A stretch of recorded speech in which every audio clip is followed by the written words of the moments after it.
Bonjour, bonjour à toutes et à tous. Bienvenue parmi nous ce matin.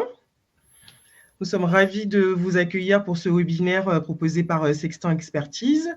On va être ensemble environ pour une heure et demie pour prendre le temps un temps de recul, un temps d'échange, un temps de réflexion sur à la fois un sujet qui devient très technique, politique et qui est très concret, le dialogue social à l'épreuve de l'intelligence artificielle. Donc aujourd'hui, pour nous éclairer, on a le plaisir d'accueillir Michel Martin, qui est responsable de la filière informatique chez nous, chez Sextant Expertise, et Véronique Aubry, qui est consultante experte en dialogue social et accompagnement des élus. Donc, ils vont croiser leurs regards aujourd'hui et les enjeux et surtout tous les leviers d'action qui sont à votre disposition. Donc, sans plus attendre, je vais leur laisser la parole. N'hésitez pas à poser vos questions tout au long de la session. On a 2 temps d'échange qui sont prévus à ce sujet. Et puis, bien sûr, il y a un sondage qui est aussi à votre disposition. Je vous souhaite un bon webinaire et puis je vous laisse la parole. Merci Mélissa. Bonjour à tous. Merci. Bonjour à tous. Je commence à me présenter, Véronique, rapidement, puis ensuite je te passe la main. Très bien. On fait comme ça. Donc, bonjour à tous. Je suis effectivement Michel Martin, comme l'a très bien dit Mélissa. Je suis responsable de la filière informatique banque assurance chez Sextant Expertise, qui compte une quinzaine de consultants. Ça fait à peu près 15 ans que je fais le métier d'expert auprès des CSE et je travaille essentiellement pour des entreprises de l'informatique. C'est pour ça qu'ils sont très en pointe sur ces sujets, à la fois parce qu'elles vendent ces services à leurs clients, mais aussi parce qu'elles intègrent beaucoup d'outils d'intelligence artificielle dans leur propre process de production, les banques aussi d'ailleurs. Et donc, on a, par ce biais, acquis une petite expérience dans ce domaine qu'on va essayer de vous délivrer aujourd'hui. Et je te laisse la main, Véronique. Merci Michel. Et donc Véronique, je suis consultante chez Sextant Expertise, plus particulièrement en santé et conditions de travail. J'interviens dans l'accompagnement des élus et en faveur du dialogue social depuis une vingtaine d'années et depuis 3 ans au sein du cabinet Sextant. Voilà. Alors, nous allons pouvoir démarrer notre session. Alors, bien évidemment, le support vous sera adressé. Donc, on ne va pas forcément dérouler toutes les slides. On va faire des focus sur les points les plus importants et vous pourrez ensuite prendre connaissance du support à tête reposée. Alors, le premier champ pour dialogue social. Oui, pardon, Michel. Juste un tout petit point pour préciser ce dont on va parler aujourd'hui et ce dont nous n'allons pas parler. Ce dont on souhaite parler avec vous aujourd'hui, c'est vraiment l'enjeu du dialogue social, l'enjeu de l'IA au sein du dialogue social. Donc, comment ça s'insère dans les processus d'information-consultation, dans la négociation collective, par exemple. Ce dont le support ne parle pas, c'est comment s'insère l'IA dans le fonctionnement, par exemple, d'un CSE. Pour sa communication, pour la gestion des réunions. Je précise ce point-là parce que pour bien clarifier finalement quel est le champ et l'objet de notre présentation du jour. Voilà. Je vais juste apporter cette petite précision. Excuse-moi Véronique, je te laisse poursuivre. Je t'en prie. Eh bien, je déroule le slide et puis je te redonne la main. Très bien. Donc, justement, sur ces enjeux d'intelligence artificielle et la façon dont on peut l'intégrer dans le dialogue social, pour nous, il y a 2 typologies d'outils qui sont à destination des élus. Et quand on dit élus, on pense à la fois aux élus d'un CSE et puis vous allez le voir plus tard pour l'autre typologie d'outils. On peut aller également aux délégués syndicaux. Donc, c'est vraiment l'ensemble des instances représentatives du personnel et pas que le CSE auquel on s'adresse aujourd'hui. Alors, la première typologie d'outils, et on commencera toujours par ça, il n'y a pas très longtemps d'ailleurs, quand les prérogatives des élus se sont étendues sur les sujets de l'environnement, on avait un peu la même typologie de conseil. Le premier levier, c'est toujours l'information, disposer d'une information de qualité, et notamment quand on est élu du CSE, puisque c'est une instance d'information et de consultation. Alors, comment obtenir de l'information? Moi, le premier sujet que je vois chez les élus avec lesquels je travaille, ce qu'ils me disent sur les sujets d'IA, c'est toujours finalement, on n'a aucune idée des outils qui sont utilisés au sein de notre entreprise. quel est l'existant, puisque l'IA n'est pas une technologie nouvelle en soi. Elle connaît un nouveau développement avec l'IA générative. Et si vous le souhaitez, tout à l'heure, vous aurez peut-être des questions autour de ça. On essaiera d'expliquer la différence entre l'intelligence artificielle analytique et l'intelligence artificielle générative et pourquoi on en entend beaucoup parler aujourd'hui. Mais pour l'instant, n'allons pas plus loin sur ce sujet un peu technique. L'IA n'est pas un sujet nouveau. Et des outils d'IA sont déjà utilisés assez largement dans les process de production dans des entreprises, y compris au sein des fonctions support. Mais on n'a pas forcément de visibilité très forte sur ce que les directions utilisent. Aujourd'hui, vous pouvez utiliser, dans ce contexte d'information, toujours, vous pouvez utiliser comme point d'appui la législation. Il y a une réglementation européenne qui est passée au mois d'août, enfin en tout cas qui est entrée en vigueur au mois d'août 2024, qui s'appelle l'IA Act, et qui prévoit que toute entreprise qui fournit ou utilise des outils d'intelligence artificielle au sein de ses process de production doit non seulement en réaliser une cartographie, mais également classer ces outils selon le niveau de risque qu'ils génèrent sur un certain nombre d'éléments, comme par exemple les libertés fondamentales, certains outils pouvant effectivement toucher à ces éléments-là. Je pense notamment aux outils de reconnaissance faciale, même si ça concerne évidemment très peu d'entreprises. Pourquoi ne pas prendre comme point d'appui le fait que cette cartographie est désormais obligatoire au sein des entreprises pour demander à la direction, lorsque cette cartographie sera faite, et d'après ce que je comprends, les directions ont 2 ans, à partir d'août 2024 pour la réaliser, pour demander qu'une information soit fournie au CSE sur l'ensemble des outils qui sont existants. Je ne sais pas, Véronique, si tu veux compléter sur ce point quelque chose. Oui, alors juste une petite précision pour vraiment arriver en complément de ce que tu viens d'expliquer, Michel. Les élus ont un droit général à l'information. Donc, effectivement, toute la question de l'IA va entrer de prime abord au titre de l'information dans le cadre de la marge générale de l'entreprise.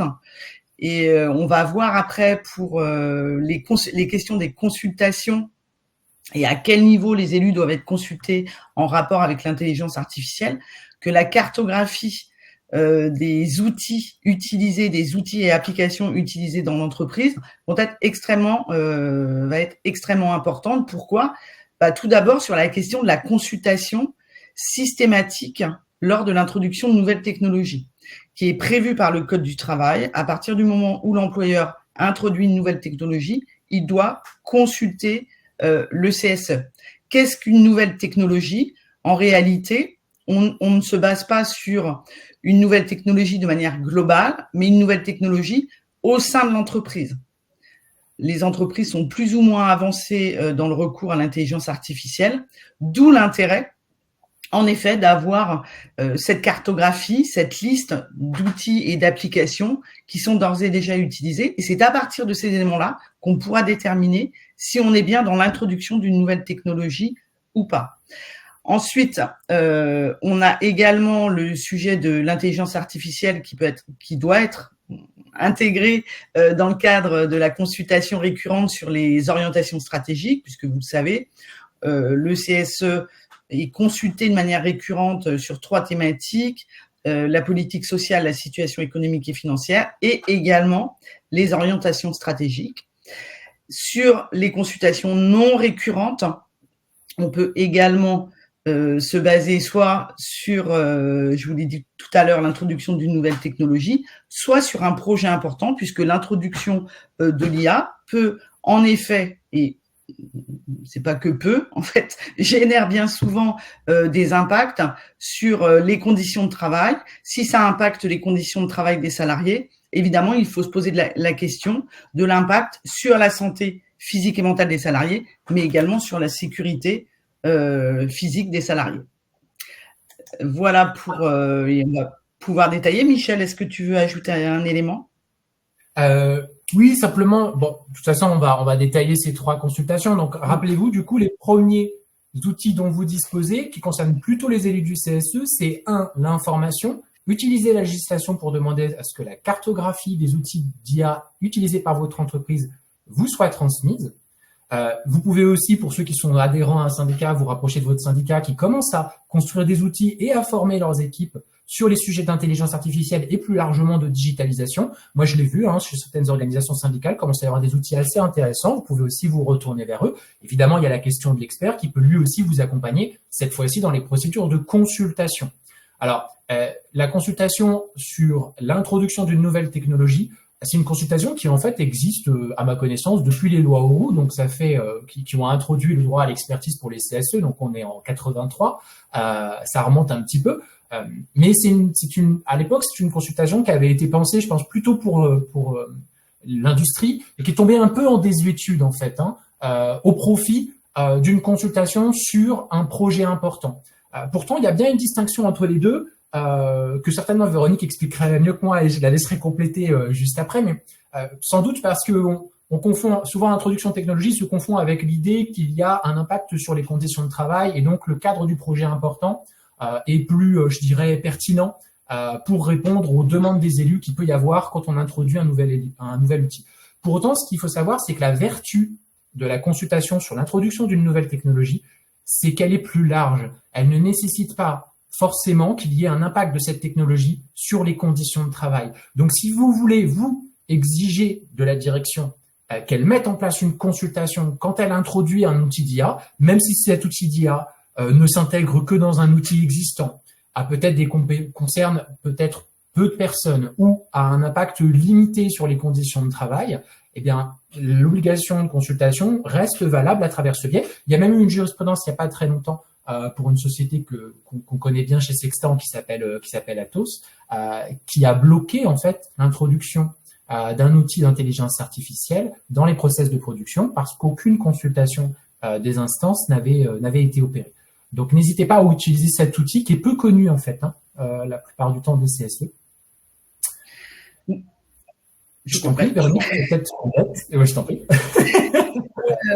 On est très bien coordonnés, Michel et moi, sur cette présentation, comme vous pouvez le constater.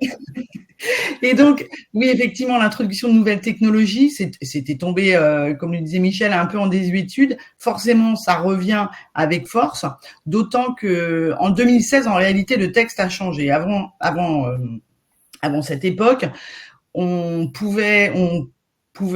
devait consulter et éventuellement solliciter une expertise à partir du moment où la nouvelle technologie avait un impact sur les conditions de travail, la santé et la sécurité des salariés. C'était précisé par le texte. Ensuite, le texte a été modifié à partir de 2017. Et donc, on a bien d'un côté l'introduction de la nouvelle technologie, peu importe qu'elle ait un impact ou pas sur les conditions de travail, et de l'autre côté, le projet important. Donc, c'est vrai que vous pouvez lire des articles parfois sur le net où on dit nouvelle technologie qui a un impact. Non, j'ai d'un côté une consultation nouvelle technologie et de l'autre côté une consultation projet important, étant précisé, je vous l'ai indiqué tout à l'heure, qu'une nouvelle technologie peut en outre avoir des conséquences sur les conditions de travail.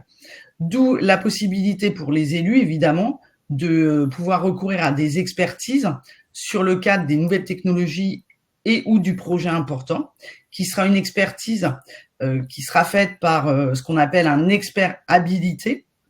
Donc, ce sont les anciens experts habilités par le ministère du Travail et qui intervenaient auprès des CHSCT. Donc, désormais, évidemment, on intervient auprès du CSE qui a récupéré la casquette hygiène et sécurité au travail.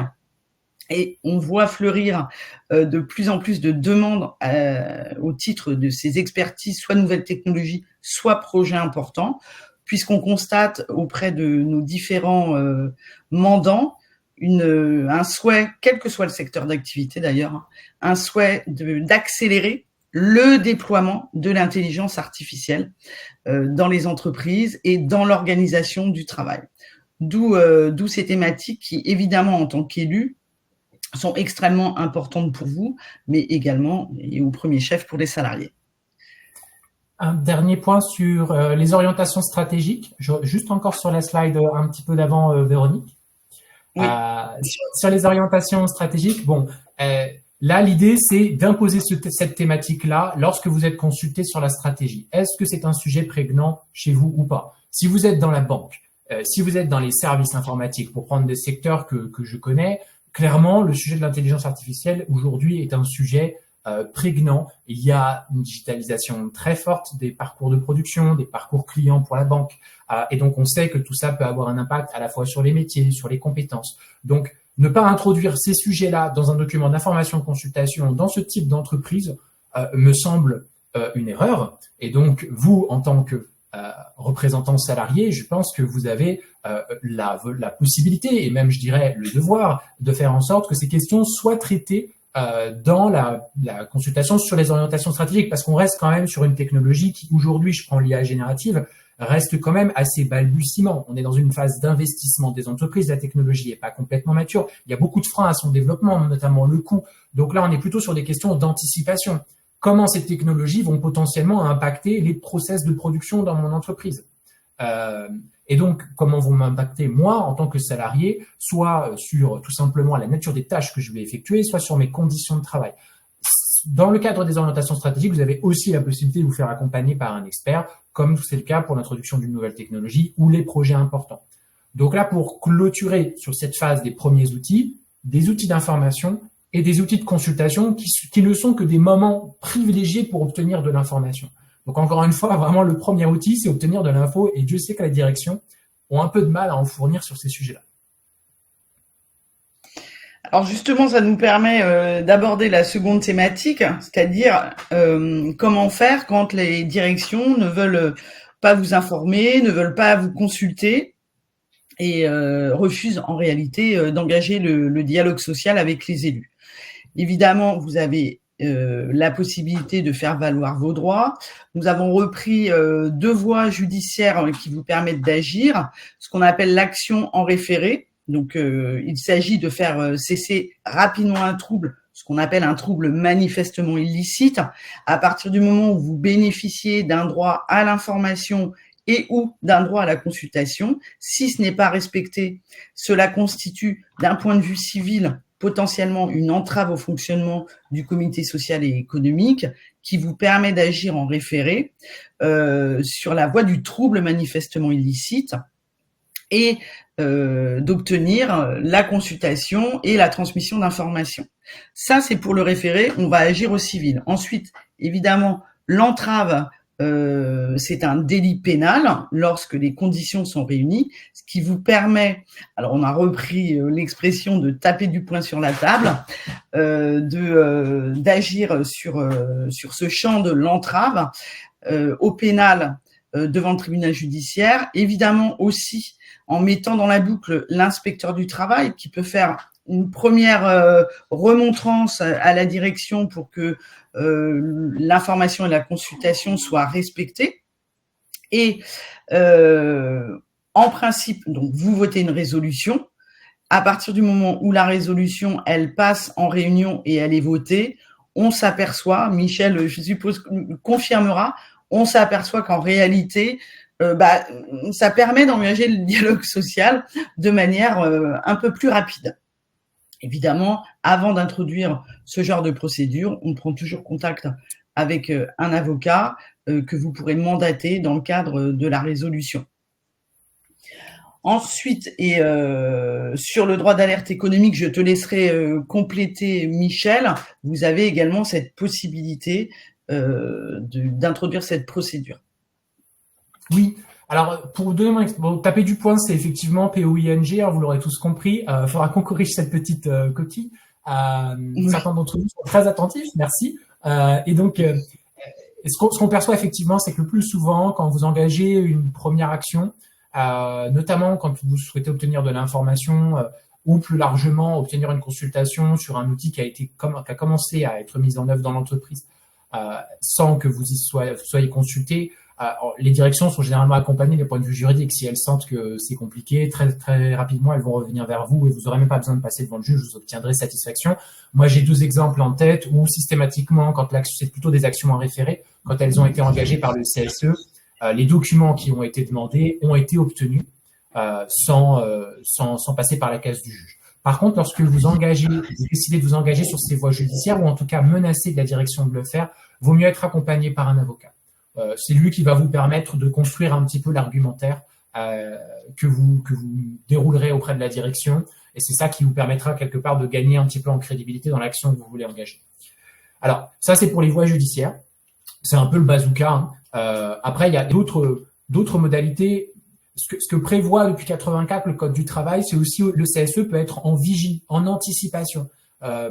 Il peut poser des questions, un peu comme le ferait le commissaire aux comptes, à une direction sur ce qu'elle entend faire pour corriger certains éléments qui sont de nature préoccupante, une baisse de chiffre d'affaires, des préoccupations sur l'emploi. L'introduction de ce type d'outils peut amener à une situation qui soit délétère d'un point de vue de l'emploi ou de la situation économique. Je vous donne quelques exemples. Aujourd'hui, dans le métier de la veille média, l'introduction, donc la veille média, c'est ceux qui surveillent en fait les médias pour vérifier qu'une campagne de communication, par exemple, auprès d'une entreprise a eu l'impact que souhaitait l'entreprise. Donc auparavant, ça se faisait un peu à la mano, mais évidemment aujourd'hui, ce sont des processus qui sont très largement automatisés et avec des outils comme l'intelligence générative, c'est des métiers qui ont quasiment tendance à disparaître, voire des entreprises qui sont complètement challengées sur leur modèle économique. Donc parfois, le fait d'introduire une nouvelle technologie n'est pas qu'un problème pour l'emploi, c'est un problème pour l'entreprise et son modèle économique et son activité en général. Et donc, lorsque vous avez connaissance de faits préoccupants, voilà, l'introduction d'une technologie chez un concurrent, par exemple, qui va lui donner un gain de productivité ou un gain de compétitivité important, qui peut infecter votre entreprise ou l'emploi, vous pouvez utiliser ce qu'on appelle le droit d'alerte économique du CSE. Alors, le problème du droit d'alerte économique, on en voit assez peu, en fait, finalement, parce que la procédure est un petit peu lourde et ça effraie souvent les élus. Moi, je vous dis, il faut pas forcément être effrayé. Si vous êtes accompagné par un expert, vous lui demandez simplement comment mettre en place cette procédure. Vous verrez une fois que vous rentrez un petit peu dans le détail, finalement, c'est pas si compliqué que ça. C'est juste qu'il y a une procédure en deux phases, en fait. Le droit d'alerte économique, c'est pas nécessairement l'accompagnement d'un expert. Le droit d'alerte économique, c'est simplement, j'ai connaissance de faits de nature préoccupante, moi, élu du CSE, sur la situation économique, sur l'emploi, donc je pose des questions à la direction.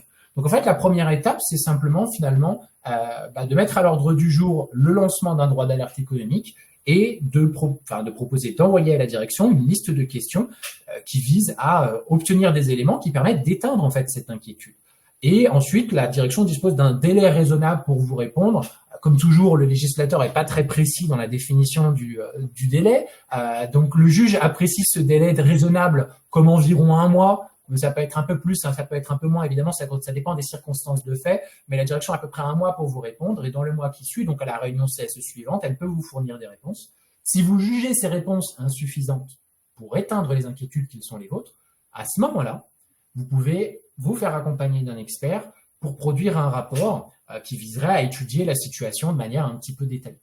L'avantage de cet outil juridique, c'est aussi que les conclusions du rapport de l'expert, qui sont construites avec normalement la commission économique lorsqu'elle existe, sont transmises à l'organe de gouvernance de l'entreprise, qui doit vous donner un certain nombre de réponses. Donc, ça permet aussi d'engager directement une conversation avec l'organe de gouvernance de l'entreprise, par exemple un conseil d'administration, si vous êtes dans une société anonyme. Ça, c'est juste pour un exemple. Voilà, donc c'est un outil aussi assez lourd, mais n'oubliez pas qu'il est à votre disposition. Oui, et juste pour compléter, Michel, pour répondre aux commentaires de Pascal, dans un monde idéal, les élus peuvent en effet avoir recours à différents outils sans subir les remontrances des employeurs, mais évidemment, il peut arriver que ça génère pour l'élu ou les élus qui ont lancé un droit d'alerte ou qui ont fait une action à référer, une attitude de l'employeur quelque peu désagréable et en tout cas de mise de côté des élus. Donc, voilà, ils n'aiment pas. Bon, l'employeur n'aime pas ça en général, qu'on saisisse le juge et qu'on aille devant l'inspecteur du travail. Ça, c'est très clair. Donc, on sait que Pascal a prévu son gilet pare-balles. Bonne initiative dans le cadre du droit d'alerte. Pour continuer, les points de vigilance des élus. C'est un point qui est important parce que ce qu'on voulait vous apporter, c'est un premier retour d'expérience. Ce qu'on voit beaucoup, moi, ce que j'ai vu beaucoup, c'est des consultations sur l'introduction de l'outil Copilot, qui est un des premiers outils à grande échelle qui utilise des technologies d'intelligence artificielle générative. J'ai vu dans le chat de plusieurs personnes parler de Copilot, je suis pas étonné. Et donc, ce que je vois, moi, remonter dans les avis de CSE, Et puis, quand on accompagne les élus aussi sur ces sujets-là, ce qu'on entend comme point de vigilance, c'est plusieurs éléments. D'abord, sur la question des gains de productivité. Vous introduisez un outil, pourquoi? Quel est le rationnel de la mise en place de cet outil? Quels sont les gains qui sont escomptés par la direction? D'accord? Et notamment les gains de productivité, puisqu'on sait que ces gains de productivité peuvent éventuellement avoir un impact sur la volumétrie de l'emploi des salariés concernés derrière. Alors, c'est pas tout à fait le cas de Copilot, si ce n'est sur les sujets de développement. Aujourd'hui, Copilot, c'est quand même très, très gadget, hein. Lorsqu'il y aura des questions-réponses, peut-être que vous aurez des compléments à apporter sur ce point ou des retours d'expérience à donner. Moi, ce que j'observe, en tout cas, dans les sociétés informatiques où ça se déploie, c'est que c'est pas un outil qui, aujourd'hui, change énormément de choses, sauf sur les métiers du développement. Des enjeux qui sont liés à la sécurité ou la confidentialité des données, d'accord, notamment des données personnelles, y compris au respect des libertés fondamentales des salariés. Vous avez aujourd'hui des outils d'intelligence artificielle qui peuvent être utilisés pour de la surveillance de salariés, par exemple. Bon, c'est toujours un point d'attention quand on est l'élu des CSE pour savoir quelle pourrait être l'utilisation, ou plutôt la mauvaise utilisation de ces outils et l'impact que ça pourrait avoir sur un certain nombre de libertés des salariés. D'accord ? La troisième question qui revient très régulièrement et qui revient souvent d'ailleurs quand on parle de digitalisation, c'est celle de la localisation des données. Et notamment lorsque les data centers qui peuvent traiter les données à travers ces outils, puisque souvent ce sont des outils logiciels, hein, avec un peu de cloud derrière, donc on ne sait jamais vraiment où sont localisées les données que nous faisons traiter à ces outils. Et là, il peut y avoir des enjeux de souveraineté. Je vous donne un exemple. Il y a beaucoup d'outils qui sont utilisés pour de la retranscription d'échanges. Nous, dans nos métiers, on a des entretiens en direction. Donc, on interroge des directions sur des sujets qui sont parfois hautement confidentiels. Si je demande à un outil de retranscrire cette conversation et que les données hautement confidentielles de cette entreprise, du coup, transitent par des data centers dont je ne connais pas la localisation, potentiellement, j'ai un problème de confidentialité, j'ai un problème de localisation de cette data. Donc, faut bien s'assurer quand même derrière, comme ces technologies sont souvent américaines, de comment elles sont utilisées et où transitent les données. Malheureusement, aujourd'hui, il y a quand même très peu de solutions françaises disponibles. Si vous excluez Mistral AI sur la question du chat, il y a quand même très très peu de technologies françaises et il y a aujourd'hui peu de cloud souverains ou de cloud de confiance qui sont déployés en entreprise. Le troisième ou le quatrième point, c'est des enjeux liés à la formation des salariés à l'utilisation de ces outils. Alors, avec Véronique, on a eu ce petit débat juste avant le démarrage du chat sur est-ce que c'est l'outil qui doit s'adapter à l'homme ou est-ce que c'est l'homme qui doit s'adapter à l'outil. Chacun se positionnera là-dessus. Pour autant, ce qu'on peut quand même recommander, c'est qu'effectivement, il y a une formation qui soit à la hauteur sur l'utilisation de cet outil, parce que ça sert à rien de déployer un outil si on ne forme pas derrière les équipes à leur bonne utilisation. Donc, c'est quelque chose à rappeler lorsqu'on est consulté sur l'introduction d'un outil d'intelligence artificielle. Le cinquième point, c'est un enjeu sur l'évolution de la nature des tâches. Ce qu'on voit très souvent, ça vous avez dû déjà l'entendre pour ceux d'entre vous qui ont eu des outils d'intelligence artificielle qui ont été déployés chez vous, c'est on va automatiser les tâches à faible valeur ajoutée. C'est super pour vous d'aller vous concentrer sur les tâches à haute valeur ajoutée. Très bien, mais n'empêche que ça change la nature des tâches que je vais effectuer dans mon travail. Donc, ça modifie mes conditions de travail. Et ça, c'est quelque chose qui doit être anticipé, questionné lorsque vous êtes consulté. Vous n'aurez peut-être pas forcément toutes les réponses parce que c'est très difficile d'anticiper tout à l'avance. Puis, il ne faut pas oublier que les consultations, c'est avant la mise en œuvre de l'outil. N'empêche que c'est important de commencer à poser des questions sur ces sujets dès le moment de la consultation. Et puis, le dernier point, puisque ça fait partie aujourd'hui de vos prérogatives, c'est tout simplement l'enjeu sur l'environnement. L'empreinte carbone des outils d'intelligence artificielle est catastrophique, on le sait. Et donc, c'est important de savoir comment ces points sont traités par votre direction lorsqu'elle déploie ce type d'outil. Je ne sais pas, Véronique, si tu veux compléter sur certains points, n'hésite pas. Oui, merci Michel. Je voulais compléter donc effectivement sur notre amical désaccord avec Michel sur l'adaptation de l'outil. Alors bon, moi j'ai la bonne réponse parce que c'est la réponse qui est donnée par le Code du travail, donc je prends pas grand risque. Vous le savez, quand on a recours à des outils et en tout cas quand l'employeur met en place une nouvelle organisation du travail, il y a ce qu'on appelle les principes généraux de prévention à respecter. Alors, je rappelle juste le premier pour info, qui est d'éviter les risques, mais également le quatrième qui nous intéresse ici, qui est qu'on doit adapter le travail à l'homme et pas le contraire. Quand on introduit un nouvel outil dans l'entreprise, notamment lié à l'IA, évidemment, cet outil doit être aidant pour le salarié. Donc ça, c'est le légal, la réglementation.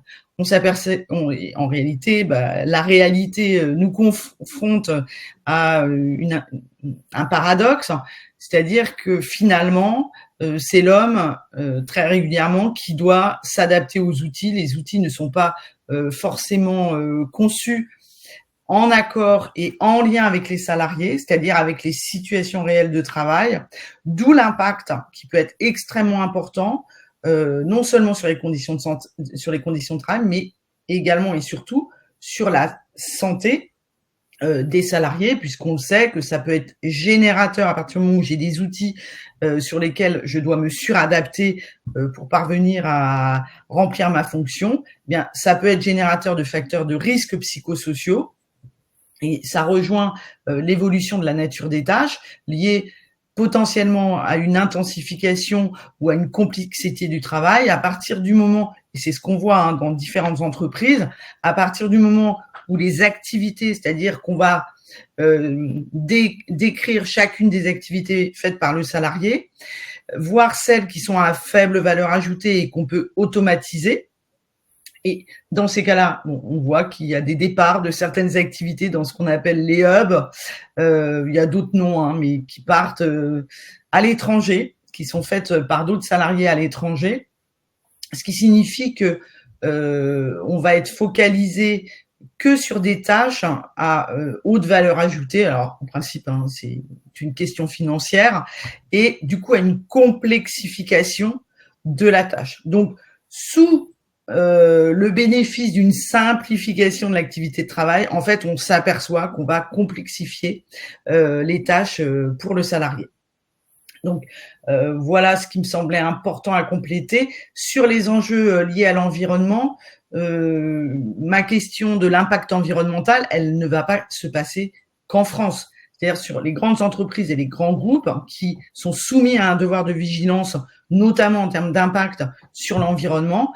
Évidemment, en tant qu'élu, vous êtes tout à fait légitime à solliciter des informations et des explications de l'employeur sur l'impact français, mais également l'impact dans les autres pays, puisque on s'aperçoit, par exemple, que quand on renvoie des activités en Inde, et notamment sur l'utilisation à outrance de l'intelligence artificielle qui est extrêmement énergivore, faut savoir qu'en Inde, forcément, il y aura un impact si je délocalise là-bas mes activités, puisque ne serait-ce qu'en termes d'électricité, l'impact sera forcément plus fort, puisque on utilise des usines à charbon là-bas qui sont évidemment assez catastrophiques pour l'environnement en termes d'empreinte, en tout cas environnementale. Vous voyez, tous ces éléments, normalement, dans le document d'information consultation, doivent être repris par l'employeur. Bon, l'expérience nous montre, mais quand on vient nous voir, c'est pas ça se passe pas forcément bien avec l'employeur. L'expérience nous montre que on n'a pas ce détail d'information. Je pense, Michel, que tu pourras me confirmer sur ce point. Je confirme. Je confirme. Quand on a une consultation. Quand on a une consultation, nous sommes bien d'accord. Mais alors, si vous n'êtes pas consulté, vous, rien ne vous empêche de solliciter la consultation. Vous connaissez la procédure, c'est-à-dire à partir du moment où j'ai une majorité d'élus qui sollicitent une information consultation sur un point déterminé, eh bien, vous faites la demande à la direction en inscrivant les points à l'ordre du jour. Et l'employeur, dans ce fameux délai raisonnable, doit convoquer le CSE et répondre bien évidemment à vos demandes. Voilà sur les points de vigilance. Et puis, on va passer un petit temps pour vos questions. Oui, merci beaucoup Michel, Véronique, pour cette première partie très intéressante. On a quelques petites questions en effet. Une première question de Christine, comme tu as pu l'indiquer, Michel. Bonjour, mon entreprise vient de donner accès à Copilot Chat sur tous les postes. Il n'y a pas d'obligation à l'utiliser. Doit-on faire une demande info-consultation ? À mon sens, oui. À mon sens, oui. Oui. On déploie un nouvel outil à large échelle, tout à fait. Une consultation doit être engagée. Très bien. On a ensuite une question d'Elsa. Comment faire lorsque l'entreprise a mis l'IA dans l'infoconsulte stratégique, mais refuse de faire une infoconsulte pour l'introduction d'une nouvelle technologie, projet important, rendant ainsi difficile, voire impossible, d'évaluer l'impact sur les conditions de travail avec un expert habilité? Alors là, c'est ce dont on parlait tout à l'heure. Vous avez le tapage du poing avec un G et pas avec un T. Nous sommes d'accord pour saisir les tribunaux. Alors, le process, ça peut être premièrement de demander, c'est-à-dire que vous demandez à la direction qu'elle convoque un CSE avec comme point à l'ordre du jour l'information consultation, nouvelles technologies et ou projet important pour mesurer l'impact. Si l'employeur refuse, évidemment, mettez dans la boucle l'inspection du travail. Ensuite, le référé pour obtenir cette consultation. On a vu, alors je sais que cette décision rendue par Pontoise circule, où la direction qui avait déployé un outil d'intelligence artificielle alors même qu'elle n'avait pas eu l'avis du CSE a été rappelée par la patrouille et du coup l'employeur est obligé de recommencer le processus d'information-consultation. À partir du moment où l'employeur refuse, forcément, ça sera les tribunaux pour obtenir cette possibilité. Quand vous êtes informé, consulté, si l'employeur et que vous votez l'expertise de nouvelles technologies et ou projets importants, évidemment, ça fait courir des délais et pendant lesquels l'employeur peut contester le principe, notamment de l'expertise. D'où l'intérêt d'avoir ce dont Michel vous expliquait en début de nos propos, la liste des outils et applications qui sont utilisés dans l'entreprise pour déterminer est-ce qu'on est sur une nouvelle technologie. Si c'est pas le cas, néanmoins, on peut être sur un projet important. Merci beaucoup. Oui, on a d'autres questions. Merci beaucoup. On a notamment une question de Cyril. Comment jauger le niveau de formation approprié évoqué dans l'article 4 du RIA pour s'assurer que l'entreprise est en conformité et les salariés bien formés? Allez, pour toi, Véronique, celle-ci. Petit pétachonnage. Michel, de ta solidarité, le niveau de formation, forcément. Alors, je vais faire une réponse un peu une réponse un peu à la normande. Et j'ai rien, ce n'est pas péjoratif pour la Normandie. C'est-à-dire que la formation, elle va dépendre d'où on part. Est-ce qu'on a déjà au sein de l'entreprise des compétences ou pas, ou est-ce qu'on part vraiment de zéro et forcément il faudra une formation complète.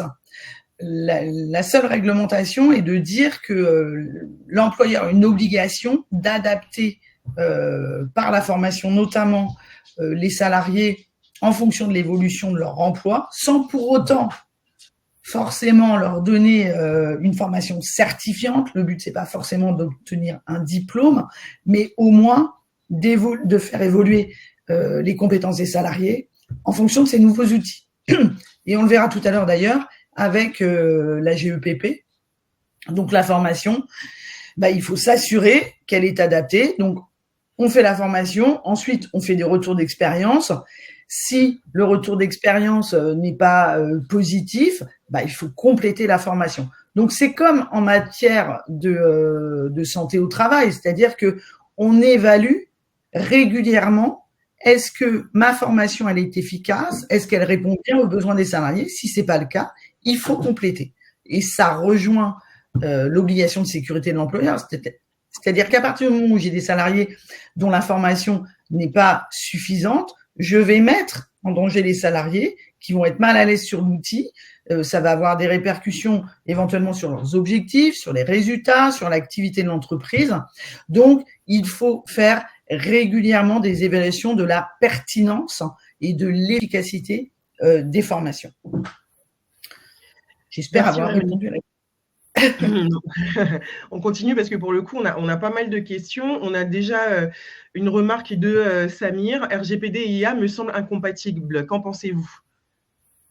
Alors, difficile de se prononcer là-dessus. Tout dépend de quelle IA on parle, en fait. L'IA, c'est pas une technologie, ce sont des technologies. Vous avez des large language models qui sont produits en France et qui tournent sur des machines françaises. Je pense à Mistral AI. Alors, ça coûte un peu plus cher. C'est pas celle qui se déploie le plus aujourd'hui.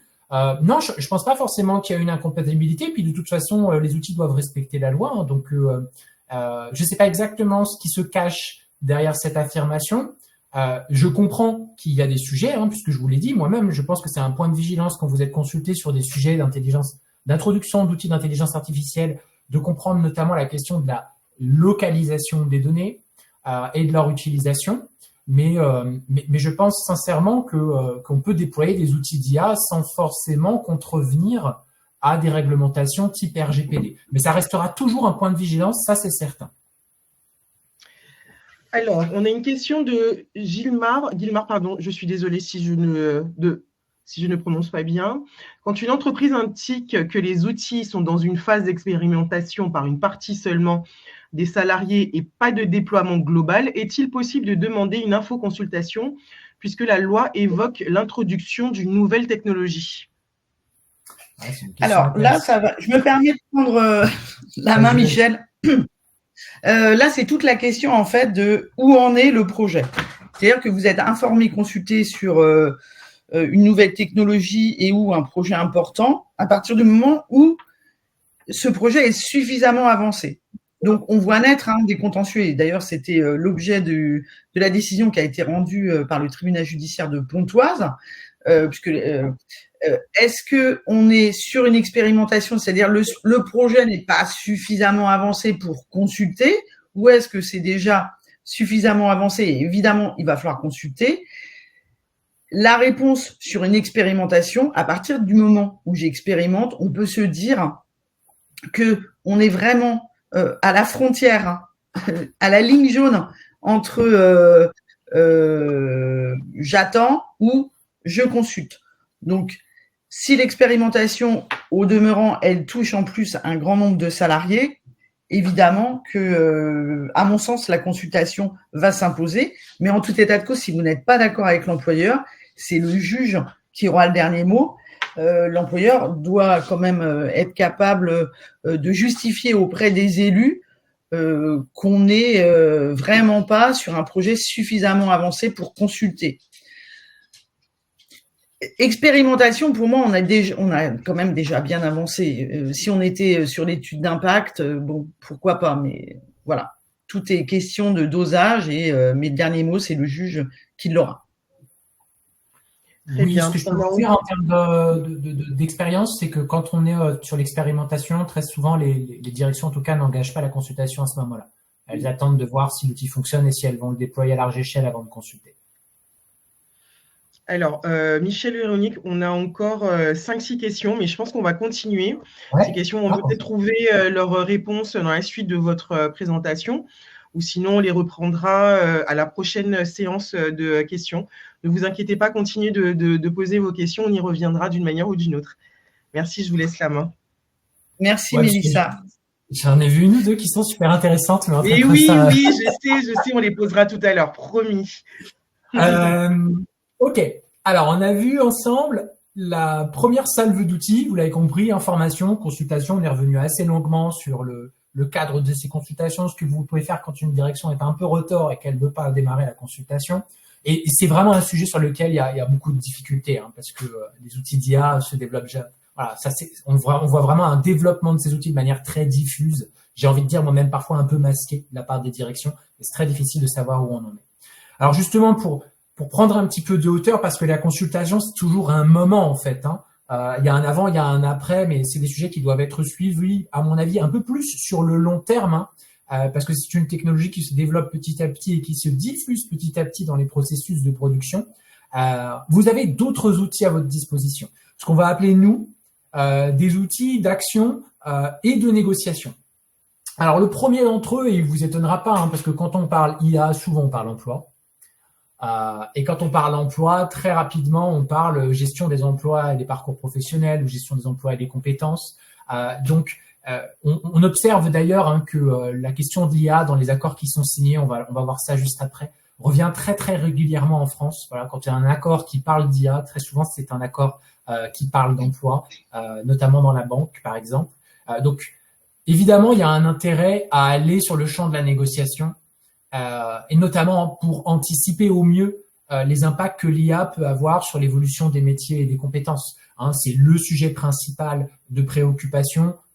J'ai animé quelques webinaires, quelques conférences sur ce sujet. C'est toujours le sujet qui remonte en premier. Alors, qu'est-ce que pourraient faire ces accords? C'est déjà essayer de commencer à mesurer les impacts. Voilà, mettre en place des outils qui permettent de commencer à mesurer l'impact sur la productivité, sur l'emploi. Pour mieux en anticiper les effets, ça peut être des outils qui sont déployés dans des accords de GEPP, et puis prévoir l'adaptation des compétences à travers les différents outils que vous connaissez, mais évidemment l'outil roi, c'est la formation, et donc ça peut être prévu dans des accords. C'est quand même encore aujourd'hui très très rare, des accords GEPP qui parlent d'intelligence artificielle. Le deuxième sujet, c'est à ne pas oublier, parce que très souvent ce qu'on voit, c'est que les accords qui mentionnent l'intelligence artificielle, je vous ai dit, ils sont pas nombreux, mais quand ils existent, très souvent ce sont sur des questions d'emploi. Or, et d'ailleurs c'est le CNAM qui nous invite à ça, et je pense qu'il a raison, c'est à ne pas oublier non plus les enjeux relatifs à la qualité de vie au travail, et aux conditions de travail, lorsque l'on parle d'introduction d'outils d'intelligence artificielle. C'est un peu le pendant de ce que disait Véronique, c'est que c'est l'outil qui doit s'adapter à l'homme. En tout cas, la question qui se pose derrière, c'est que pour que ces outils, qui sont souvent des outils qui visent à gagner en productivité, voire parfois qui sont présentés comme des outils qui vont améliorer les conditions de travail des salariés, il faut que la promesse de ces outils soit réalisée. Pour que la promesse de ces outils soit réalisée, il faut bien que l'outil soit adapté à l'homme, il faut bien que l'homme puisse s'approprier aussi l'outil, donc qu'il soit formé à son utilisation, et puis il faut que soient traitées les questions d'évolution des conditions de travail et de qualité de vie au travail qui sont liées à l'introduction de ces outils, et ça peut avoir des impacts importants. Or, aujourd'hui, dans le champ de la négociation collective, les sujets de conditions de travail et de qualité de vie au travail ne sont absolument pas abordés lorsqu'on parle d'intelligence artificielle. Je pense, tout comme le CNAM, que ce sont des choses qui doivent se développer. Aujourd'hui, les seuls accords qu'on voit poindre sur ces sujets-là se font essentiellement dans le secteur manufacturing et très peu dans les autres secteurs. Sur le troisième point, donc les leviers d'action et de négociation, c'est quelque chose que nous, on commence à recommander ça. Moi, je le recommande chez mes clients de l'informatique. C'est tout simplement de mettre en place une commission. Pourquoi une commission ? Donc une commission au sein du CSE, qui serait dédiée au sujet d'intelligence artificielle.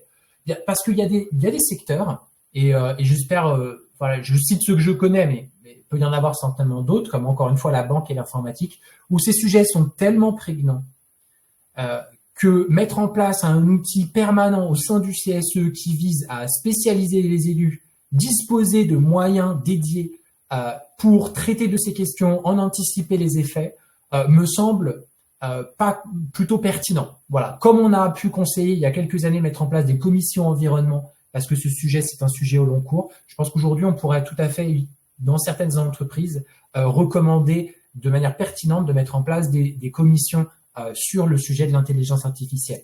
Alors attention, pas n'importe comment. Mettre en place ces commissions plutôt par voie d'accord, ce qui évidemment nécessite l'accord de la direction, mais c'est comme ça que vous obtiendrez des moyens dédiés, parce qu'une commission sans moyens, c'est une commission qui potentiellement risque de ne pas être vraiment activable et donc de ne pas pouvoir faire correctement son travail. Et le dernier sujet, c'est toujours celui de la communication. Puisque vous vous informez, puisque vous êtes consulté, vous êtes en vigie en fait sur ces sujets-là. Et donc pour conserver une capacité à transmettre cette information, voire à mobiliser les salariés sur un certain nombre de sujets, la question de la communication des représentants salariés reste toujours prégnante.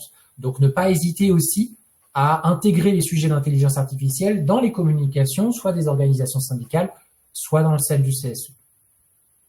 Véronique, est-ce que tu penses vouloir compléter certains aspects ? Oui, juste, merci Michel, juste sur les points 2 et 4, hein, effectivement, l'intégration dans les négociations relatives aux conditions de travail et à la qualité de vie au travail, de manière plus globale, forcément, ces questions, il faut les inscrire dans la politique de prévention des risques professionnels que l'employeur doit mettre en œuvre, préalablement en identifiant les risques, l'impact pour les salariés et pour mettre des mesures de prévention efficaces.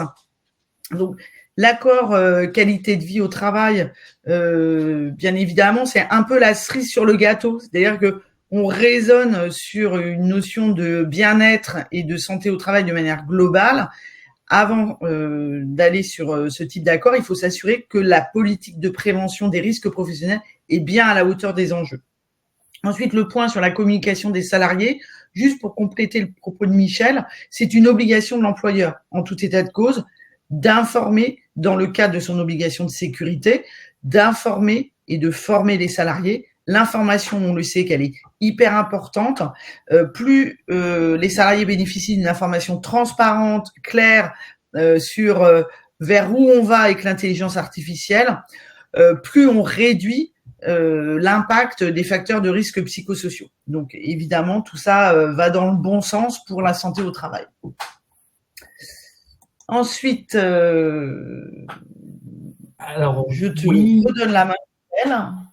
Oui, en fait, je vous invite à aller voir une étude du CNAM qui est disponible sur le site internet de cette institution qui s'appelle Connaissance de l'emploi. En tout cas, c'est dans le cadre de la revue Connaissance de l'emploi qu'ils ont fait une étude sur les accords collectifs signés en France entre 2017 et 2024, les accords d'entreprise.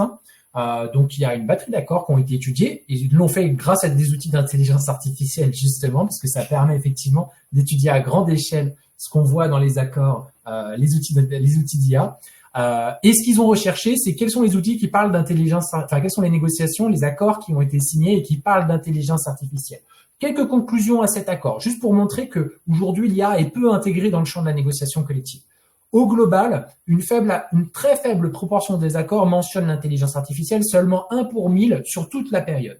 Par contre, si je compare les accords signés en 2017 à ceux signés en 2024, on voit que la proportion des accords qui mentionnent l'IA a augmenté de 2,5 fois. Donc, on voit que c'est un sujet qui devient quand même plus prégnant dans les questions de négociation collective. Ces secteurs, ils concernent à peu près tous les secteurs d'activité. Il y en a 3 qui sortent du lot, malgré tout. Lorsque je parle des accords qui mentionnent l'IA, c'est en premier lieu le secteur de l'information-communication. Je vous l'ai dit, c'est un secteur qui est très en vigie sur ces sujets-là. Le deuxième secteur, c'est le secteur de la banque. Et le troisième secteur, c'est le secteur de l'industrie manufacturière. Voilà les 3 secteurs où l'on retrouve le plus grande proportion d'accords qui parlent d'intelligence artificielle. Et d'ailleurs, ils le font tous avec un prisme assez différent. Je vous le disais déjà tout à l'heure, donc je reviens pas trop longuement là-dessus, mais on voit que quand un accord mentionne l'IA, dans un cas sur 3, c'est un accord autour de la GEPP ou de l'emploi, d'accord ? Alors que c'est le cas pour seulement 4% des accords globaux qui ont été signés en France sur la période. Donc on voit vraiment, quand on parle d'IA, le sujet prégnant, c'est le sujet de l'emploi. Si on passe sur la page suivante. C'est quelque part, tiens, j'ai été plus rapide que ce que j'imaginais. J'ai déjà mordu sur la page d'après. Donc, là, on détaille un petit peu ce que l'on voit dans les accords. Alors, sur le secteur de l'information communication. En fait, ce que nous dit poliment le CNAM, c'est oui, il y a des accords qui sont signés sur l'IA, mais en fait, quand on regarde un petit peu dans le détail, c'est des accords qui aujourd'hui ont une portée assez limitée et sont en fait qualitativement limité. Voilà, parce que souvent quand l'IA est mentionnée, parce que ce qu'a fait l'outil qu'a utilisé le CNAM, c'est simplement regarder quand il y avait la mention intelligence artificielle, puis après ils ont lu les paragraphes qui concernaient cette mention pour essayer de comprendre un peu dans quel contexte le sujet de l'intelligence artificielle était traité dans le cadre de l'accord. D'accord ? Bon, bah pour un quart des cas, c'est juste pour résumer l'activité de l'entreprise. Hein, encore une fois, on est dans les accords qui sont signés dans les secteurs de l'information communication. Donc de l'informatique en fait. Donc bon, en soi pas très intéressant. Un quart des accords qui mentionnent l'IA se place du point de vue des impacts immédiats, des défis immédiats que pose à l'entreprise l'introduction de ces outils. Et plutôt d'ailleurs d'un point de vue business, en fait. C'est-à-dire, attention, l'IA émerge au sein des entreprises. Nous, entreprises de l'informatique et de la communication, on doit former nos équipes et on doit recruter pour se développer sur ces thématiques-là et capter cette activité. Et la moitié se concentre sur des enjeux de concurrence. Donc, vous voyez, on n'est vraiment pas aujourd'hui, même s'il y a des accords qui mentionnent l'IA, sur des accords qui sont très qualitatifs et qui prévoient en anticipation de répondre aux enjeux et aux défis que pose cette évolution technologique.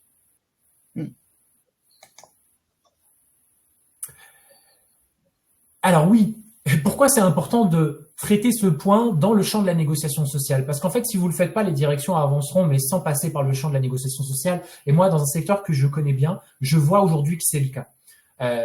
Je sais bien qu'autour du chat, tout le monde, j'allais autour de la table virtuelle, tout le monde n'est pas dans le secteur de l'informatique, mais moi, ce que je vois dans le secteur de l'informatique, c'est qu'aujourd'hui, on a des directions qui avancent vraiment masquées.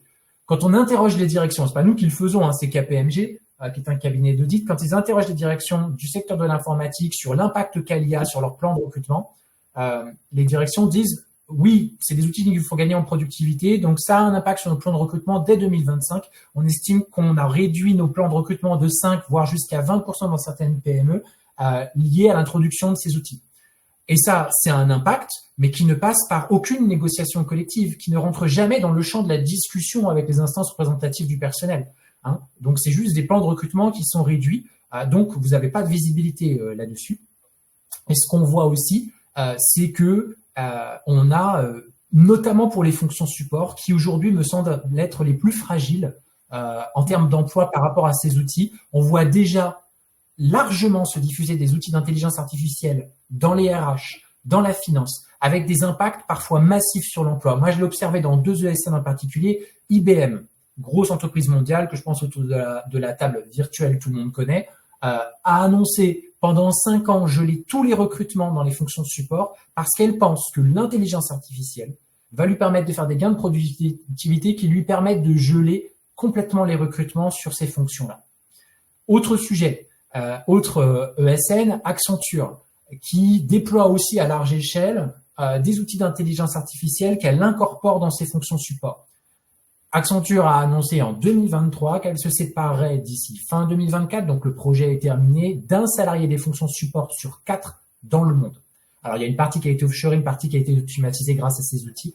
Tout à l'heure, il y avait une question dans le chat qui consistait à dire sur la question des gains de productivité, qu'est-ce qui se passe? En fait, ce qu'on voit, c'est que souvent, les directions, même, elles anticipent les gains de productivité que vont mettre en place ces outils et elles suppriment l'emploi avant même d'avoir fait le bilan, le constat des impacts que ça va avoir. Donc, soyez très attentifs. Les impacts que ça peut avoir sur l'emploi, ils ont en fait déjà démarré.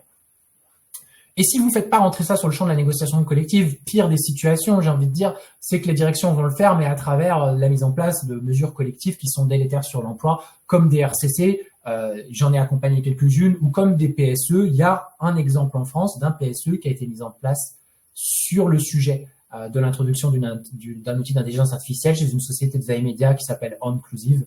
Mais je laisserai Véronique présenter ce point-là, qu'elle présentera bien mieux que moi. Oui, je te remercie, Michel. Effectivement, sur la question du PSE, qui doit reposer, vous le savez, hein, sur une motivation économique. Onclusive était parti sur les nouvelles technologies, donc un motif, ce qu'on appellera un motif technologique de licenciement. Alors, ce motif technologique de licenciement n'existe pas tel quel dans la réglementation. On parle dans le cadre du motif économique, donc sauvegarde de la compétitivité, difficultés économiques, etc., de mutation technologique. Alors, ça faisait un moment qu'on n'avait pas vu cette motivation dans le cadre de PSE ou de licenciement économique individuel, c'est-à-dire des mutations technologiques. Hein. Ça faisait quand même pas mal d'années que ce n'était plus vraiment à la mode. Donc là, ça revient. En tout cas, il y a eu une tentative de la société inclusive. La difficulté pour eux, c'est qu'on n'était pas sur des mutations technologiques. Pourquoi? Parce que l'outil existait déjà. Une mutation technologique, ça veut dire que vraiment, on va avoir une technologie nouvelle qui n'existe pas. Et d'ailleurs, les élus de la société inclusive avaient démontré qu'on ne pouvait pas être sur une mutation technologique à partir du moment où on avait déjà les outils il y a la question de la liste, j'insiste lourdement, mais parce que c'est vraiment une information importante pour vous, élus, et pour les salariés, d'avoir la liste des outils et applications qui sont d'ores et déjà utilisés dans l'entreprise. Si c'est déjà utilisé, mais que c'est une évolution, on ne sera pas sur des mutations technologiques. Du coup, le PSE a été retoqué par l'administration, et donc Inclusive est revenu, alors n'a pas renoncé au PSE, très concrètement, mais est revenu sur un autre motif économique qui est la sauvegarde de la compétitivité. À mon sens, alors ça c'est juste un aparté, à mon sens, la sauvegarde de la compétitivité, ça va être compliqué à justifier à partir du moment où finalement, toutes les entreprises sont impactées de la même manière par le déploiement et l'accélération du recours à l'intelligence artificielle. Mais en tout état de cause, pour cette entreprise-là, ça n'a pas été retenu comme une mutation technologique. Il n'en demeure pas moins vrai que ça peut être le cas pour une autre entreprise qui n'aurait vraiment aucun outil de ce type en son sein. Voilà pour compléter le propos de Michel.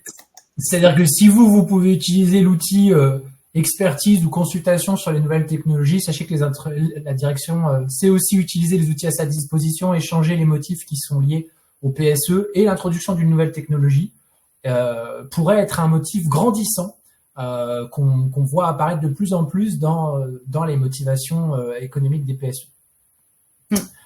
Alors un point que j'ai déjà présenté, donc toujours dans cette idée que le CNAM a étudié les accords qui mentionnaient l'intelligence artificielle depuis les 7 dernières années en France, et rappeler que ces accords sont très souvent sur les questions d'emploi, et que nous on vous invite à réfléchir aussi à la question du contenu du travail et des conditions de travail. Moi, ce que je vois dans les entreprises pour lesquelles je travaille, c'est que les outils d'automatisation qui se mettent en place sont souvent défendus comme des outils qui améliorent les conditions de travail des salariés. C'est ce que disait Véronique tout à l'heure. Regardez, vous allez vous concentrer sur les tâches à plus forte valeur ajoutée, celles qui sont le plus valorisées par le client. Oui, sauf que les tâches à forte valeur ajoutée, elles nécessitent une charge mentale importante. Parfois, on est tous contents d'avoir dans le spectre des tâches qu'on occupe, que l'on réalise, d'avoir des tâches qui nous permettent de reposer un petit peu le cerveau avant de repartir sur, je sais pas, un entretien client ou la rédaction d'un rapport qui va nécessiter beaucoup d'énergie et de charge mentale. Donc, il y a une vraie question de l'intensification potentielle du travail derrière la mise en œuvre de ces technologies qui, à mon avis, doit pas être occultée. Et si on essaie de replacer toujours cette question de l'intelligence artificielle dans le champ du dialogue social, c'est à travers la négociation de ce type d'accord qu'on peut essayer de traiter ces questions-là. Est-ce que tu veux compléter, Véronique ? Oui, je voulais juste compléter. Merci Michel sur justement les enjeux de santé et au travail pour l'ensemble des salariés. Je vous le rappelle, l'obligation de sécurité de l'employeur fait que il doit mettre en place une organisation de travail et des moyens adaptés, et ne pas générer, c'est-à-dire ne pas mettre en place une organisation qui va être délétère pour la santé et la sécurité des salariés. Juste une précision sur ce que peut faire l'employeur et ce que ne peut pas faire l'employeur. L'employeur bénéficie de la liberté d'entreprendre. Donc sur ces choix de gestion, d'outils, un juge ne pourra jamais intervenir, ne pourra jamais interdire à un employeur, au titre de la gestion du personnel, de réduire les effectifs, d'introduire à outrance l'intelligence artificielle à un rythme, à une cadence contrainte. Par contre, l'employeur ne peut pas faire n'importe quoi en termes de santé des travailleurs. Et là, le juge peut interdire un projet qui conduirait à dégrader les conditions de santé et de sécurité des salariés. Ça signifie, et on a vu le cas, alors c'est pas tous les matins, mais en tout cas des élus qui saisissent le juge pour faire suspendre ou interdire un projet de réorganisation parce que ça va impacter la santé des salariés et que les mesures de prévention ne sont pas à la hauteur. Donc, dans ce cadre-là, et j'ai vu que c'était une des observations d'ailleurs d'un des intervenants, évidemment, c'est irréel sans doute de dire on n'introduit pas l'intelligence artificielle, mais si on doit le faire, on le fait par palier. C'est-à-dire que on voit bien que ça commence par un outil, puis un autre, puis des applications.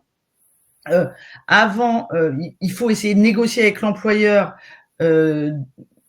d'obtenir en fait un cadencement raisonné et raisonnable de l'introduction de l'intelligence artificielle et toujours suivi d'un REX. C'est-à-dire, je mets un outil, je fais un retour d'expérience, je stabilise et une fois que tout le monde s'est approprié l'outil, que ça fonctionne, à ce moment-là, je déploie un autre outil en fonction des services ou des activités des uns et des autres. Donc, l'urgence en la matière est de prendre le temps pour la santé des salariés. Et ça se heurte à un principe de réalité qui est l'urgence pour les employeurs, de développer une économie et des finances qui sont à la hauteur des attendus parfois des actionnaires. Donc, évidemment, ça rentre un peu en contradiction, ces deux enjeux-là. Voilà pour le petit complément que je souhaitais apporter. Avez-vous des questions ? Alors, oui, merci beaucoup Michel, Véronique, pour cette deuxième partie. On a pas mal de questions. D'accord. La première, Émilie Sarr, concernant notre association, aucun débat ni même projet sur l'intégration de l'IA pour autant, on revient sur le côté, sur les questions précédentes. Des salariés nous remontent utiliser ChatGPT pour formuler des comptes rendus de réunion. On se demande comment cadrer ces dérives. Ouais, ça c'est compliqué, parce qu'en fait c'est pas à vous de les cadrer. C'est plutôt un devoir de la direction de rappeler quelles sont les bonnes pratiques. On appelle ça le shadow IT. C'est un problème régulier des DSI au sein des entreprises ou des associations. C'est que, et d'ailleurs on a pour rien vous cacher, on a le même problème chez Sextant, c'est qu'on a beaucoup de jeunes qui veulent utiliser ChatGPT et entre autres outils. Et que il faut toujours se poser la question de savoir quand on utilise ces outils, quelles sont les données qu'on intègre dedans, qu'est-ce qu'on dit de l'entreprise, puisqu'on le sait, encore une fois, ce sont des technologies américaines, etc. Je pense que ce qu'il faut faire, c'est reporter, sans forcément donner des noms des personnes qui l'utilisent, bien entendu, reporter simplement que ce type de pratique existe auprès de la direction, puisque vous êtes quelque part une instance qui est là aussi pour faire remonter de l'information auprès de la direction. Donc faites remonter auprès de la direction que ces pratiques existent, pour que la direction mette en place les éléments d'information, de conseils auprès des salariés qui leur demandent soit d'arrêter l'utilisation de ces outils, soit peut-être d'utiliser des outils qui soient davantage cadrés et en ligne avec les règles que fixe l'entreprise. Donc là, je pense que à part passer l'information, Véronique, je ne sais pas si tu vois autre chose, mais à part passer l'information à la direction, bon. Juste, Michel, je pense que tu viens de te mettre à dos tous les plus anciens du cabinet Sextant et qui utilisent d'ores et déjà l'intelligence artificielle. Ah oui, je ne voulais pas dire que c'était exclusif aux jeunes, désolé. Voilà, bon, tu te débrouilleras. Une autre question, Mélissa ? Oui, alors, une question d'Elsa. Comment faire lorsque l'entreprise décide d'ajouter au règlement intérieur une charte d'utilisation d'IA sans avoir déroulé les infos consultes IA? Ah oui.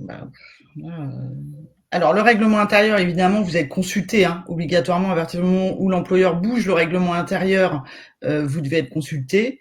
Sur les chartes d'intelligence artificielle, je dirais que c'est une bonne chose a priori, sauf que si vous n'avez pas été consulté en amont sur l'outil même d'intelligence artificielle, forcément ça pose une problématique. Rien ne vous empêche, même si vous êtes au stade aujourd'hui de la charte dans le règlement intérieur, de solliciter que l'employeur reprenne l'information de consultation au début.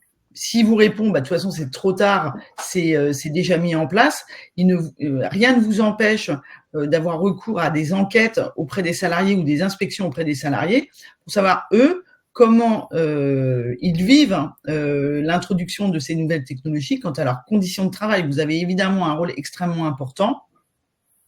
Il vous restera toujours la voie judiciaire, mais on est bien d'accord que c'est jamais vraiment satisfaisant. Donc, n'hésitez pas à demander à l'employeur de reprendre le processus et sinon d'aller interroger les salariés en direct.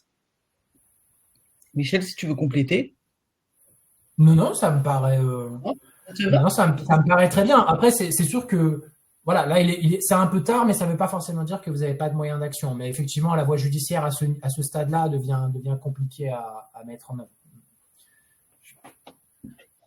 On a une question de Karl. Comment pouvons-nous mettre des outils de contrôle permettant que l'utilisation d'une IA par la direction n'engendre pas une surcharge de travail pour le personnel?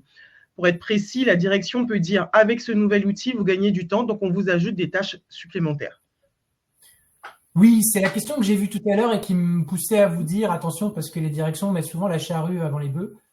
Et donc, moi, ce que j'ai vu faire chez des grandes ESN, c'est de supprimer des emplois liés à une automatisation alors qu'on est au début du déploiement de l'outil et qu'en fait, les gains de productivité liés à l'utilisation de ces outils n'ont pas encore été complètement mesurés par la direction. Donc, ce sont des choses qui malheureusement arrivent. Alors là, c'est un peu le pire des cas parce qu'on supprime l'emploi derrière, mais clairement, la mesure des gains de productivité et puis quelque part le sondage des salariés sur l'utilisation de ces outils, l'impact que ça a, est-ce qu'ils perçoivent des reports de charges, est-ce qu'ils perçoivent tout simplement une difficulté à utiliser l'outil, voire même ça peut leur faire perdre du temps. Ça arrive très régulièrement, plus régulièrement qu'on ne le pense, parce que surtout sur ces technologies-là qui sont pas complètement matures. Je pense que là, clairement, c'est plutôt un sujet de suivi de la mise en œuvre et du déploiement de l'outil, d'interrogation des salariés qui sont concernés pour mesurer l'impact que ça a sur leur charge de travail. Donc là, c'est à mon sens une vraie responsabilité de la direction. Et ensuite, après, en tant que CSE, l'idée, c'est d'être informé en fait sur le suivi. Nous, ce qu'on conseille souvent là-dessus, c'est tout simplement de mettre en place, je vais dire survey, excusez-moi, en qu'on une enquête. Voilà, vous avez mis en place un outil, vous en attendiez certains gains. À J plus 3 mois ou J plus 6 mois, qu'est-ce qu'on a à en dire les salariés qui sont concernés? Oui, en plus, s'agissant des tâches qu'on va ajouter en disant, comme on vous enlève des petites tâches, on va vous en remettre d'autres. D'un point de vue juridique, déjà, est-ce que les tâches, elles rentrent bien dans les fonctions du salarié? Il ne s'agit pas non plus, au passage, de modifier le contrat de travail du salarié.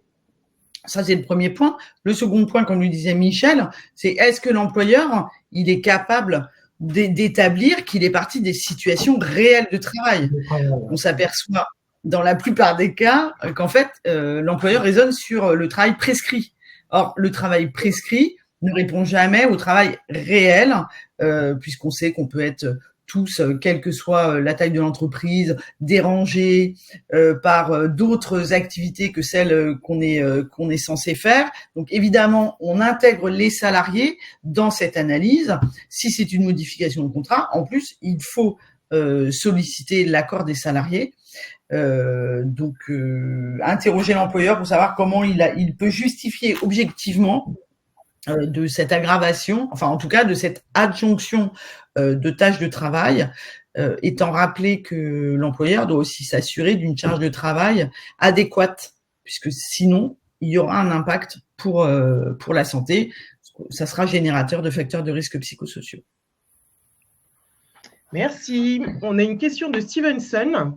Ne faut-il pas faire la distinction entre IA et IA générative? Il me semble que l'IA en tant que telle existe depuis des années.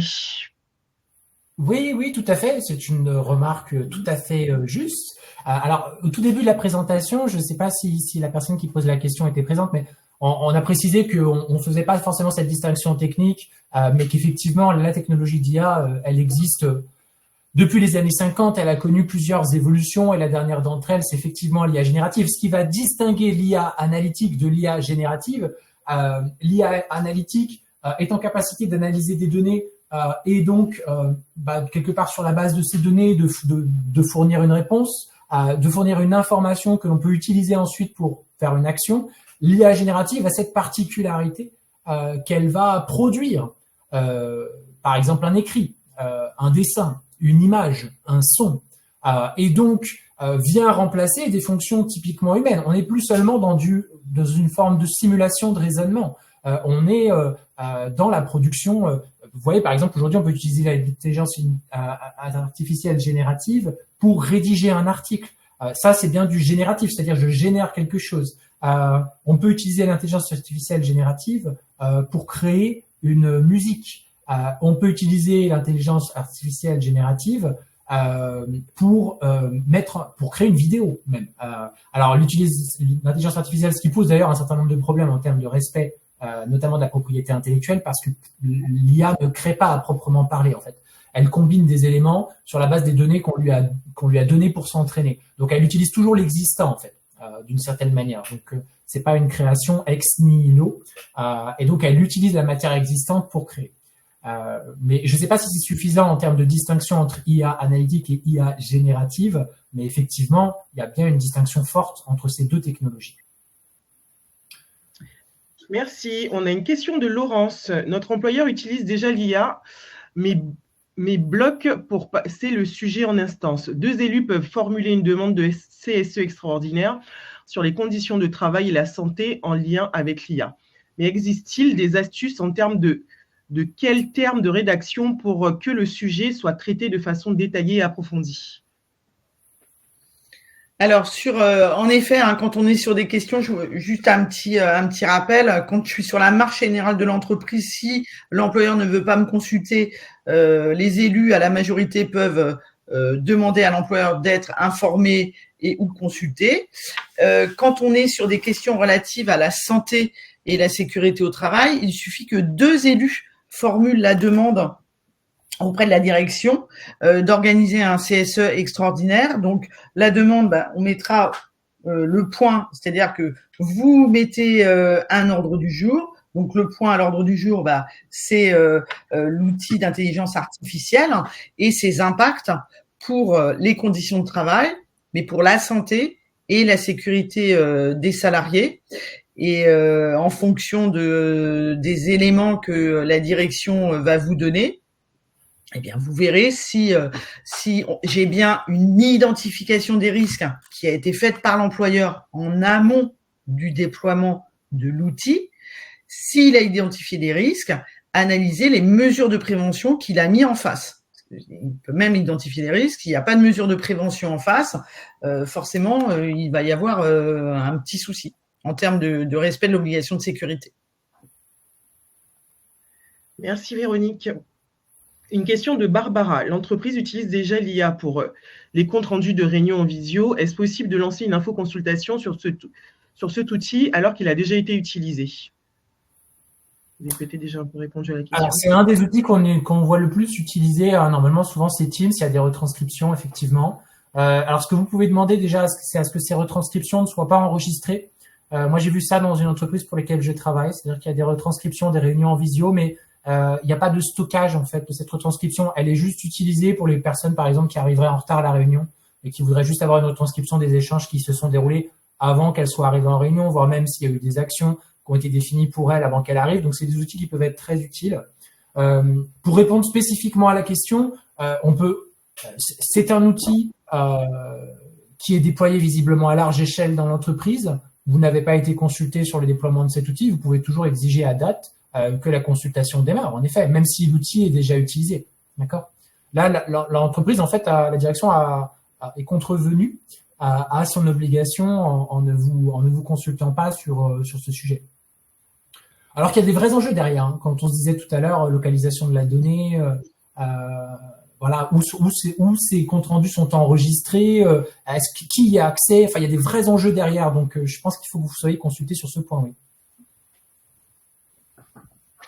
Merci Michel. Une question de Guilmar. Y a-t-il déjà une jurisprudence permettant d'apprécier l'état d'avancement d'un projet d'introduction d'outils d'IA qui permettrait au CSE de savoir quand demander l'infoconsultation?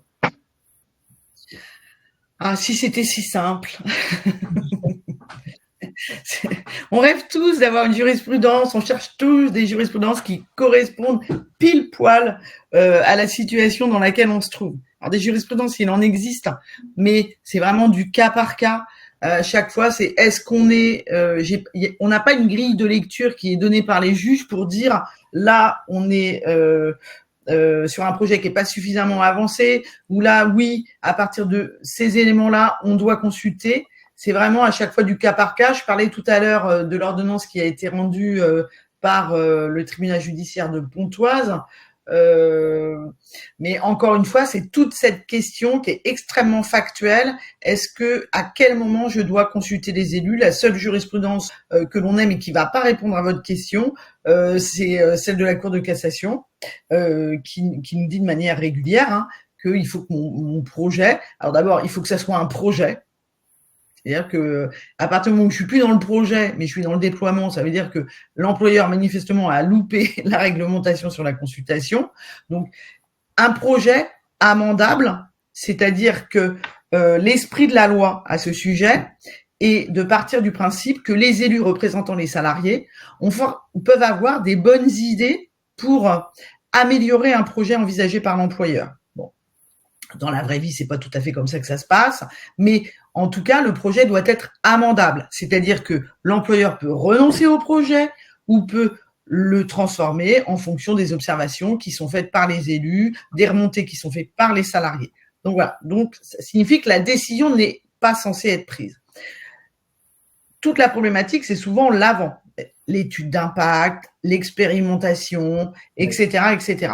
Mais si l'employeur, si vous démontrez, alors il y a souvent un élément qui est intéressant, c'est les élus qui font partie des conseils d'administration.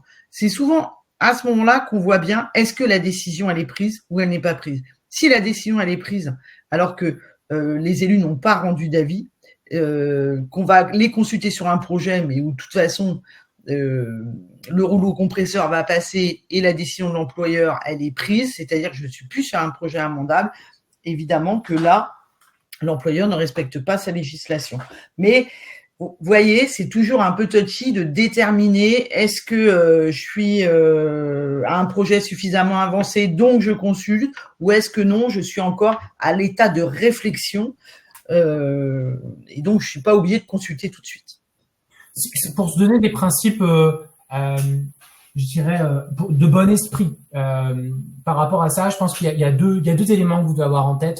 Un, combien de personnes sont concernées par le projet? C'est-à-dire que quand on parle d'expérimentation, pour moi, s'il y a quelques salariés qui sont en train d'expérimenter l'outil, on n'est pas forcément dans le déploiement. On est vraiment dans une expérimentation pour savoir si oui ou non on va déployer l'outil à large échelle.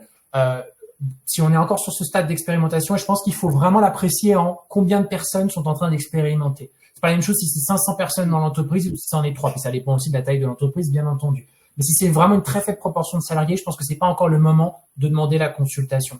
L'autre sujet, c'est de quel outil on parle. Des outils d'IA, la technologie d'IA, je vous ai dit, c'est des technologies d'IA. Parfois, c'est tout simplement un petit add-on qui est ajouté à un logiciel que vous utilisez. Là encore une fois, c'est un principe de bonne intelligence. Quels sont les risques et quels sont les impacts sur les conditions de travail de cet add-on? Si vraiment c'est un tout petit truc, est-ce que ça vaut le coup de demander une consultation à chaque fois qu'un tout petit nouvel outil se développe au sein de l'entreprise? Moi, j'ai envie de vous répondre que non, vous allez vous épuiser, et puis peut-être que ces consultations ne serviront pas à grand-chose. Je pense que vous devez réserver vos efforts aux outils qui sont sortis de la phase d'expérimentation et dont la direction s'apprête à déployer à l'échelle, et les outils qui vraiment concernent les techniques de production et peuvent avoir un impact assez fort sur la nature des tâches que vous effectuez, sur la productivité, sur les conditions de travail.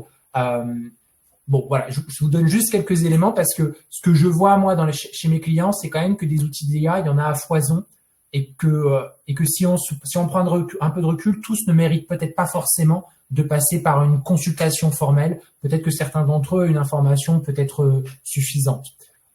J'espère, Véronique, que je t'embête pas en disant ça. Non, je ne te censure pas. D'accord.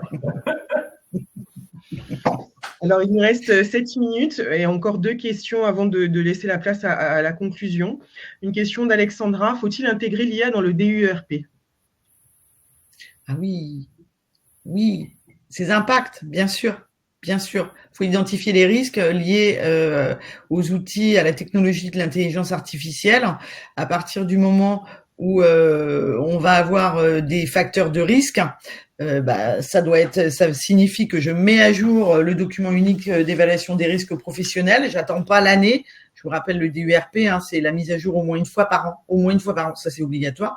Et après, à chaque fois qu'il y a des nouvelles données, des nouvelles connaissances, des organisations, etc., je mets à jour le DURP.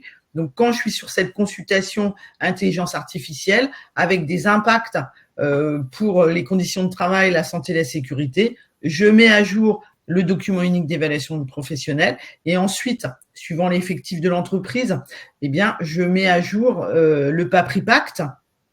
Mais en tout état de cause, si j'ai pas de PAPRIPACT, je mets en place des mesures de prévention, je le rappelle, pour éviter le risque. Si je ne peux pas éviter le risque, pour réduire les conséquences nuisibles de ces risques sur la santé des salariés.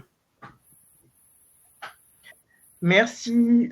Dernière question. Je reviens sur le premier point de Christine autour de Copilote. Elle rajoute si nous faisons une infoconsultation sur la validation d'accès de Copilote à tous les postes de l'entreprise, est-ce que ça peut nous bloquer par la suite si nous avons d'autres formes d'IA pour redemander une infoconsultation sur les projets futurs? Pour moi, la réponse est non. Ouais. Non, la réponse est non. Vous vous prononcez sur un outil, si d'autres outils se déploient, vous devrez vous prononcer sur ces autres outils. Non, je pense que là-dessus, vous n'êtes pas bloqué. En fait, ce qui peut être intéressant à négocier avec l'employeur, c'est de prévoir une consultation à étapes. Donc, le principe, donc là, ça veut dire qu'on s'inscrit dans un projet complexe à étapes qui va donner lieu à consultation des élus à chacune des étapes. On peut partir du principe que l'introduction de l'intelligence artificielle est le projet et ensuite qui va se décliner suivant différentes étapes. Donc, vous votez sur le principe et puis après, vous demandez, donc on peut faire un accord de méthode là-dessus, à être consulté, à chaque, soit informé, soit consulté, informé quand c'est vraiment résiduel, en tout cas qu'il n'y a pas d'impact pour la santé ou les conditions des salariés, des conditions de travail des salariés, soit consulté quand on est sur quelque chose de nouveau ou alors quelque chose qui va impacter la santé et la sécurité. Donc ça vous permet en fait d'avoir ce suivi et puis tout au long de l'année ou en tout cas tout au long des différents déploiements. Merci beaucoup Michel, Véronique. Est-ce que vous avez un mot de fin peut-être? On va déjà remercier nos 160 participants à ce webinaire fort intéressant et je vous laisse le mot de la fin. Oui, merci beaucoup pour votre écoute. Vous étiez nombreux. J'espère qu'on a répondu clairement à vos questions. Donc, on sent quand même que le sujet, c'est beaucoup de savoir finalement quand est-ce qu'on démarre la consultation, quand est-ce qu'on peut exiger la consultation. Je pense que c'est important parce qu'effectivement, je perçois que c'est la difficulté avec ce sujet-là. C'est finalement quand est-ce que ça vaut le coup d'avancer. Et il y a très peu de visibilité de la part des élus. Donc, je répète ce que j'ai dit tout à l'heure. Je pense que c'est important un mot de la fin. C'est vous qui connaissez vos métiers. Quand on introduit un outil, quand vous voyez s'introduire un outil, si vous voyez qu'il se déploie à large échelle et ou que cet outil il a de l'impact sur le travail que vous réalisez au quotidien, là, s'il n'y a pas eu de consultation, nécessairement, il faut l'exiger. Et cet outil, c'est toujours un projet. Il faut exiger que vous soyez consulté au moment où il va être déployé. Voilà. Si ça peut vous donner des garde-fous pour savoir quand est-ce qu'il faut l'exiger, je pense que c'est d'abord cela qu'il faut avoir en tête. Oui, pour compléter le propos de Michel, juste en termes conclusifs, attention aux professions, en plus qui sont soit réglementées, soit tenues par des normes déontologiques extrêmement fortes. Je pense aux journalistes, où il y a également tout cet impact déontologique sur le recours à l'intelligence artificielle qui doit évidemment être abordé. Ça concerne les journalistes, mais aussi d'autres professions où on sait que la déontologie ou la réglementation est extrêmement prégnante. Il faut en tenir compte, bien évidemment.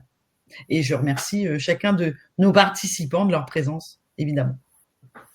Merci Véronique, merci Michel, merci à toutes et à tous. Vous allez recevoir la présentation complète avec les annexes cet après-midi, ainsi que le replay.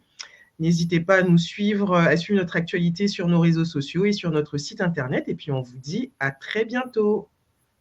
À très bientôt. Au revoir. Merci, au revoir. Merci.